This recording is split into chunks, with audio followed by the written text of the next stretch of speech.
6,000 వరకు స్టాక్ ఉండే. ఆ స్టాక్ 6,000 వరకు బండికొచ్చేసి 200 కొట్టినాం. అప్పటి వరకు ఇప్పుడు మధ్యాహ్నం ఒక 2 గంటలనే స్టాక్ 6,000 స్టాక్ అయిపోయింది. ఈ డ్రై ఫ్రైడ్స్ మినిమమ్ 2,000 ఉండాలి. ఆ డ్రై ఫ్రైడ్ వరకు ఉంది. ఇప్పుడు పెట్రోల్ ట్యాంకర్ వస్తే 2 రోజులు పడుతుంది, 4 రోజులు పడుతుంది. ట్యాంకర్ తేవాలంటేనే భయం అనిపిస్తుంది సార్. ఎందుకంటే కొంతమంది ఫేక్ చూపెడుతున్నారు ఫోన్‌పే. ఇక జనాలందరూ హడావిడి ఎగబడేసరికి ఈ ఫోన్‌పేలో కొందరు కొడుతున్నారు, కొందరు కొట్టట్లేడు. దాని ద్వారా మాకు 28,000 డబ్బులు లాస్ వచ్చినాయి. దాని ద్వారా కొట్టాలంటేనే భయం అనిపిస్తుంది.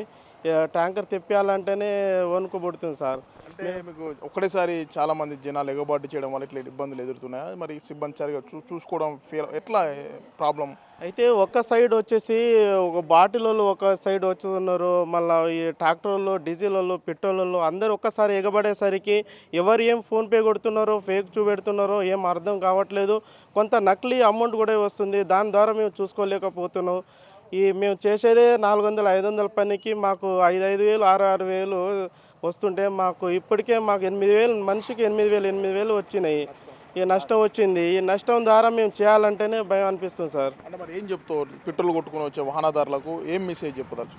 ఏం చెప్పాలంటే వాళ్ళు కరెక్ట్‌గా వచ్చి డబ్బులు మాకు ఏదన్నా మేము కూడా పని చేసి బతుకుతున్నాం. మాకు కూడా ఎటువంటి లాస్ చేయకుండా మాకు కూడా కొద్దిగా సహకరిస్తే బాగుంటుందని అనుకుంటున్నాను సార్.